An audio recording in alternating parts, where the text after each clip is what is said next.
पद्म पुराण में महर्षि वशिष्ठ महर्षि भरद्वाज को श्री राम नाम के महात्म्य का वर्णन करके सुना रहे हैं। बड़े प्यारे श्लोक हैं महाराज जी पद्म पुराण के।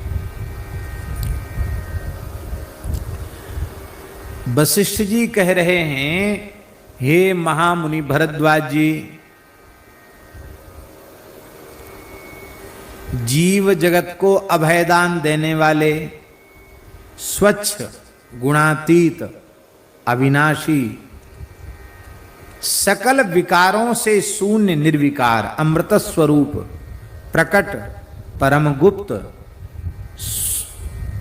सौशील्य आदि गुणों के समुद्र, आगम अगम और अगाध जो पतित पावन श्री राम नाम महाराज हैं, उनका निरादर करके जो अन्य किसी साधन का आश्रय लेते हैं, हे भरद्वाज, हत भाग्य मंद भाग्य अभागा, हम उस जीव को ही मानते हैं। ये कौन कह रहे हैं? ये वशिष्ठ जी कह रहे हैं। ये तो हमने उन श्लोकों का भाव कहा। अब श्लोक सुन लीजिए। अहो महामुने लोके राम नामा भयप्रदम निर्मलम निर्गुणम नित्यम निर्विकारम सुधास्पदम प्रत्यक्षम परमम गुह्यम शौशिल्यादि गुणार्णवम त्यक्ता मंदात्मका जीवा नाना मार्गानुयायिनः। इसलिए यत्र तत्र स्थितो वापि संस्मरेन्नाम मुक्तिदम सर्व पाप विशुद्धात्मा सगच्छेत परमांगतिम। भगवान वशिष्ठ कह रहे हैं, हे भरद्वाज, शुद्ध हो अशुद्ध हो, कहीं हो कोई स्थान हो, कहीं भी बैठ करके जो श्रद्धा पूर्वक राम नाम का स्मरण करता है, वो सारे पाप तापों से विनिर्मुक्त हो करके भगवान श्री राम के परम धाम को प्राप्त करता है। इसमें कोई संशय नहीं है। कितने महात्मा ऐसे शमशान में बैठ के राम राम जपते हैं। हाँ, एक कन्हैया जी करके एक संत थे, वो कराची शहर, उस समय भारत का विभाजन नहीं था, कराची शहर का श्मशान था बड़ा भारी। उसमें एक भक्त थे ठाकर सिंह भाई, उनको साथ लेकर जाते। वो उनसे आयु में थोड़े बड़े थे और दोनों लोग रात को वहीं बैठ के भजन करते थे। एक बार उन्होंने कहा, श्मशान में क्यों भजन करते हो? बोले, तो कोई श्मशान में नींद किसी को नहीं आएगी डर के मारे, और यहाँ मुर्दा जल रहे हैं, लोग रो रहे हैं, गा रहे हैं, तो लोगों को वैराग्य भी बना रहता, तो वैराग्य भी रहेगा और भय के मारे नींद नहीं आएगी। इसलिए बोले राम राम यहाँ बैठ के जपते हैं। उन्होंने कहा, आप अकेले आ जाए करो, हमको संग में क्यों लाते हो? तो बोले, देखो धूना में एक लक्कड़ चैतन्य नहीं रहता, लक्कड़ के सारे लक्कड़ रहता है तो चैतन्य रहता है। इसलिए तुम साथ में रहते हो तो मन लगा रहता भजन में, लो लगी रहती नाम की। महात्माओं के कैसे कैसे उपाय हैं, लेकिन आप वैदिक कर्मकांड सब जगह नहीं कर सकते, उसके लिए स्थल का विचार करना पड़ेगा। मोहानलोल्लसज्ज्वाला ज्वलल्लोकेषु सर्वदा श्रीनामाम्भोधच्छायायां प्रविष्टो नैव दह्यते। कितनी बढ़िया बात वशिष्ठ जी कह रहे हैं। कहते, मोहरूपी अग्नि में सारा संसार जल रहा है, जो राम नाम रूपी मेघ की छाया में आ जाता है वो शीतल हो जाता है, मोह की अग्नि में नहीं जलता है। राम नाम ही शीतलता देने वाला है। राम नाम जपा देव राम रूपस्य साम्यताम याति शीघ्रम न संदेहो सत्यम सत्यम बचो मम। वशिष्ठ जी कह रहे हैं, हे भरद्वाज जी, प्रेम पूर्वक आसक्ति पूर्वक तन्मय होकर के जो राम नाम का जप करता है वो राम जी के ही समान हो जाता है, इसमें संशय नहीं है, नहीं है, नहीं। महाराज, राजस्थान में महात्माओं ने, राम स्नेही परंपरा के संतों ने केवल और केवल राम नाम जप के वो काम किए जो काम ईश्वर के अतिरिक्त कोई दूसरा नहीं कर सकता, और राम नाम के द्वारा वो सब काम किए। हम लोग खेड़ापा गए थे, कैसी कैसी बातें